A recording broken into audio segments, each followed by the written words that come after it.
Napansin mo ba na may mga taong parang nilalapitan ng swerte kahit hindi naman sila ang pinakamatalino sa lahat? Habang ang marami sa atin ay halos maubos na ang lakas sa pagtatrabaho pero kulang pa rin ang naiipon, sila naman ay parang may magnet sa katawan kung akitin ang pera at oportunidad. Sa video na ito, hihimayin natin ang sikreto ng gintong ugali kung paano mo babaguhin ang iyong aura at sistema para ikaw naman ang habulin ng yaman. Pero bago ang lahat, siguraduhin mong panoorin ang video na ito hanggang huli.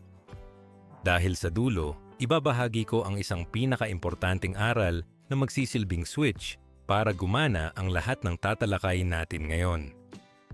Kung lalaktawan mo ito, baka maiwan kang nagtataka pa rin kung bakit mailap ang swerte sa iyo. Handa ka na bang magbago? Simulan na natin. Una, ang value provider mindset.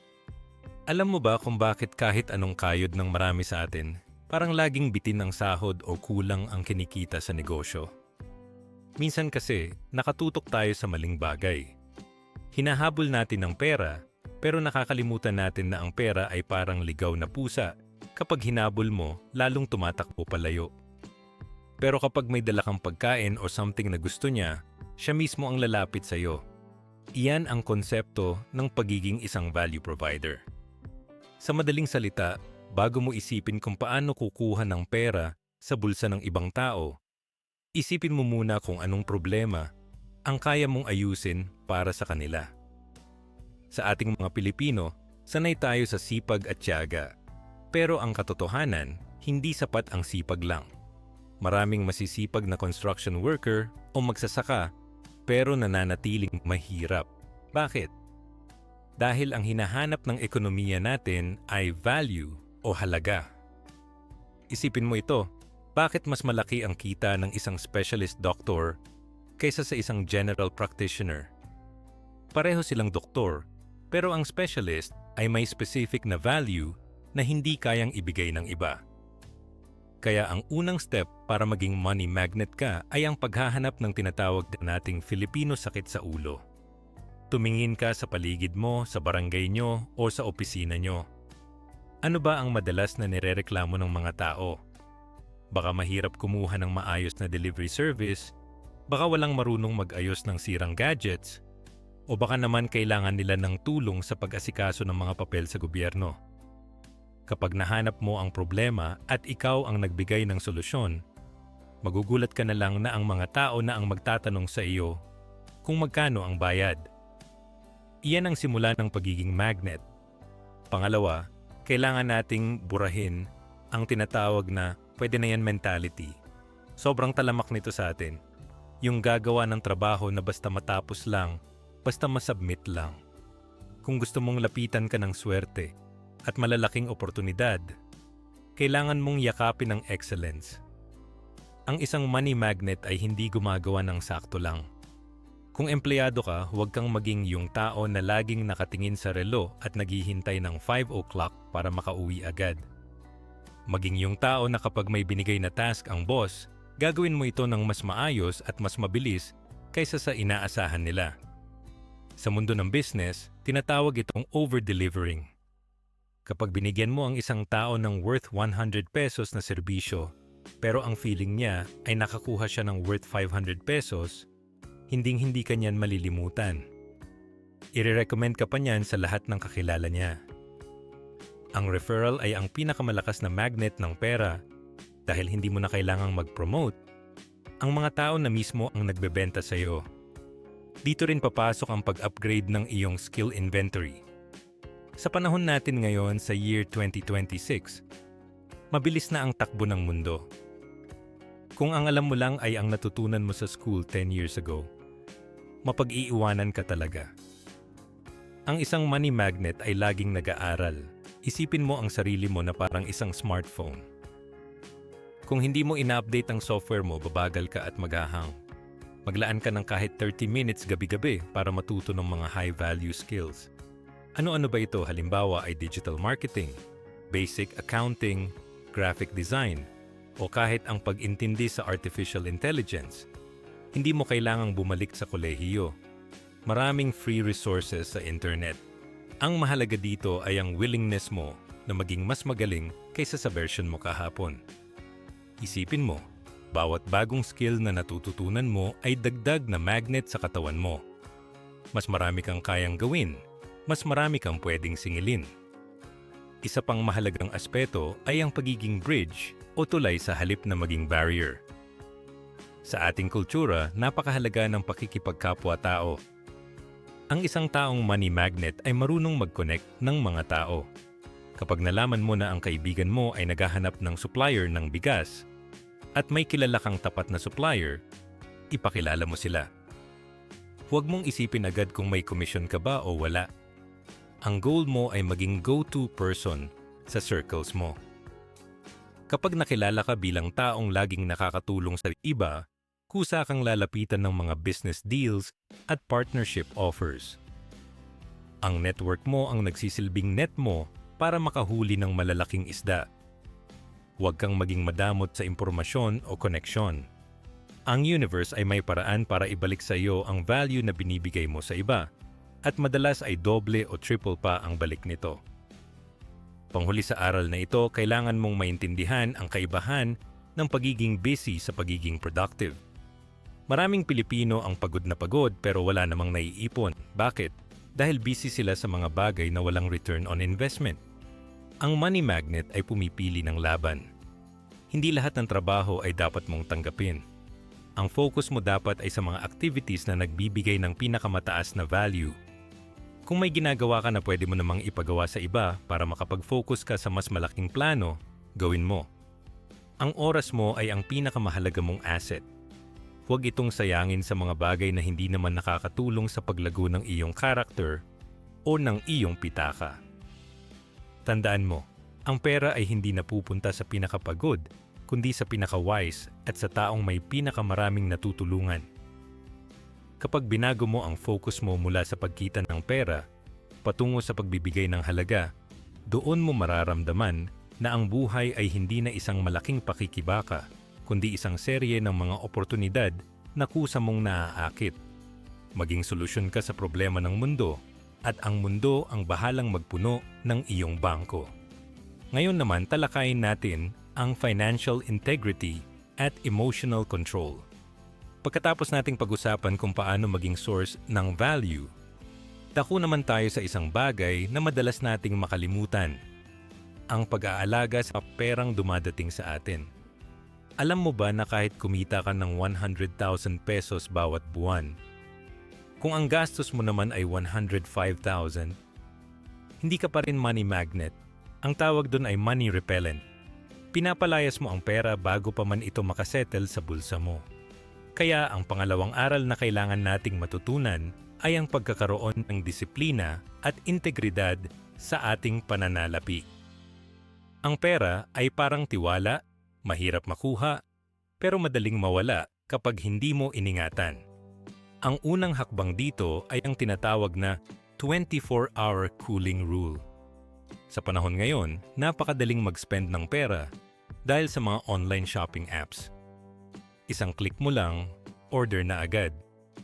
Minsan, bumibili tayo hindi dahil kailangan natin ang isang bagay, kundi dahil stress tayo, malungkot, o gusto lang nating makisabay sa uso. Ang isang money magnet ay may control sa kanyang emotion.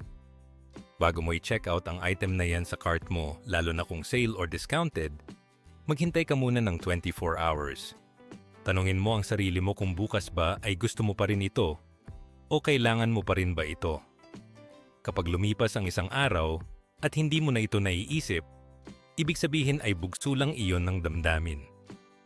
Sa paggawa nito, naiiwasan mo ang tinatawag na buyer's remorse at nakakaipon ka ng higit na maraming cash na pwede mong gamitin sa mas mahahalagang bagay. Pangalawa, kailangan nating pag-usapan ang iyong integrity capital. Sa ating mga Pilipino, ang utang ay madalas na nagiging mitya ng away at pagkasira ng relasyon. Kung gusto mong maging magnet ng swerte at oportunidad, kailangan mong maging tapat sa iyong mga obligasyon. Kapag nangako ka na magbabayad ka sa ganitong petsa, tuparin mo ito. Kung hindi mo kaya, huwag kang magtago. Kausapin mo ang pinagkakautangan mo at mag-offer ng solution. Ang taong marunong rumespeto sa pera ng ibang tao ay ang taong pagkakatiwalaan ng malalaking capital o puhunan sa hinaharap. Ang mga investors at banks ay laging naghahanap ng mga taong may maayos na track record. Ang iyong pangalan at ang iyong salita ay mas mahalaga pa sa anumang collateral na pwede mong ibigay. Kapag malinis ang iyong record, ang mga oportunidad mismo ang kakatok sa pinto mo dahil alam nilang safe ang pera nila sa kamay mo. Dito rin papasok ang pinaka-importanting habit ng mga mayayaman, ang pay yourself first rule. Madalas nating ginagawa ay sahod minus gastos equals ipon. Ang problema, madalas ay zero ang natitira kaya walang naiipon. Ang tamang formula ay sahod minus ipon equals gastos. Ang recommendation ko ay magtabi ka agad ng 10% ng iyong kinikita para sa iyong future self. Ituring mo itong magnet fund. Bakit magnet fund? Dahil ang pera ay may sariling gravity. Kapag nakikita mong lumalaki ang iyong savings, nagkakaroon ka ng confidence at mas nagiging motivated kang maghanap ng paraan para dagdagan pa ito. Ang magnet fund na ito ay hindi mo dapat ginagalaw para sa luho. Gagamitin mo lang ito kapag may dumating na investment opportunity na siguradong magpapalago ng iyong yaman.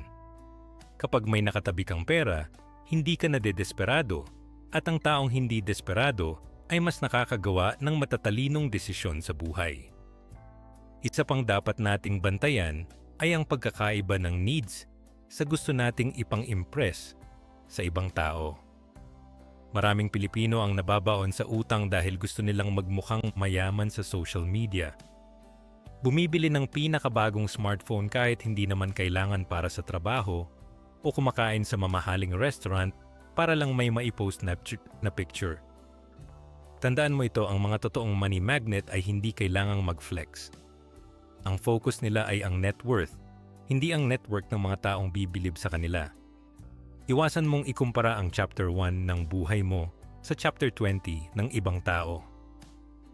Mas masarap matulog sa gabi na alam mong may 5 digits o 6 digits ka sa bangko kaysa sa may bagong gamit ka nga pero wala ka namang pambayad sa kuryente sa susunod na buwan.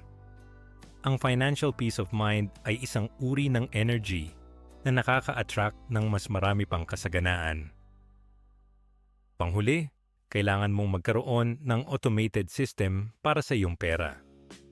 Huwag kang umasa sa iyong willpower lang dahil ang tao ay sadyang marupok kapag nakakakita ng pera. Gumamit ka ng technology para tulungan ka. Sa ngayon, maraming digital banks ang may features na pwedeng iset para automatikong mag-transfer ng pera sa iyong savings or investment accounts bawat kinsenas at katapusan. Sa paraang ito, hindi mo na kailangang mag-isip o mag-atubili. Ang disiplina ay nagiging automatic. Kapag naging habit mo na ang pag-iingat at pagpapahalaga sa bawat piso, nagbabago ang iyong aura. Nagiging kalmado ka, nagiging masaya ka sa iyong progress. At ang ganitong mindset ay nakakahawa. Ang mga tao ay mas gustong makipag-business sa mga taong organisado at may control sa sarili. Kapag napatunayan mo sa universe na kaya mong hawakan ng maayos ang maliit na halaga, ibibigay sa iyo ang mas malaki pang biyaya. Ang pagiging money magnet ay hindi lang tungkol sa swerte, ito ay tungkol sa paghahanda ng iyong sarili para sa swerteng darating. Ngayon, dumako tayo sa strategic, environment at network. Sa huling bahagi ng ating paglalakbay para maging money magnet, kailangan nating pag-usapan ang isa sa pinakamalakas na puwersa sa buhay ng tao, ang iyong environment o ang iyong kapaligiran. May kasabihan tayo na you are the average of the 5 people you spend the most time with. Sa madaling salita, kung ang lagi mong kasama ay 5 taong walang ibang ginawa kundi magmarites, magreklamo sa buhay, at ubusin ang oras sa walang kwentang bagay, malamang na ikaw ang magiging pang-anim. Pero kung ang paligid mo ay binubuo ng mga taong may pangarap, madiskarte, at positibo ang pananaw sa pera, hindi mo mamamalayan na unti-unti ka na ring nagbabago. Ang pagiging money magnet ay hindi lang nakadepende sa nasa loob mo, kundi pati na rin sa kung sino at ano ang nasa labas mo. Ang unang hakbang para mabago ang iyong environment ay ang pag-audit sa iyong circle. Hindi naman sa kailangan mong i-unfriend ang lahat ng luma mong kakilala, pero kailangan mong limitahan ang oras na binibigay mo sa mga taong ang hobby ay hatakin ka pabalik sa dating ikaw. Humanap ka ng mga taong ang usapan ay hindi tungkol sa ibang tao, kundi tungkol sa mga bagong ideya, business, at investments. Sa ating mga Pilipino, mahilig tayo sa barkada pero piliin mo ang barkada na nag-e-encourage sa iyo na mag-ipon sa halip na barkada na laging nagyayaya ng inom o gastos tuwing sahod.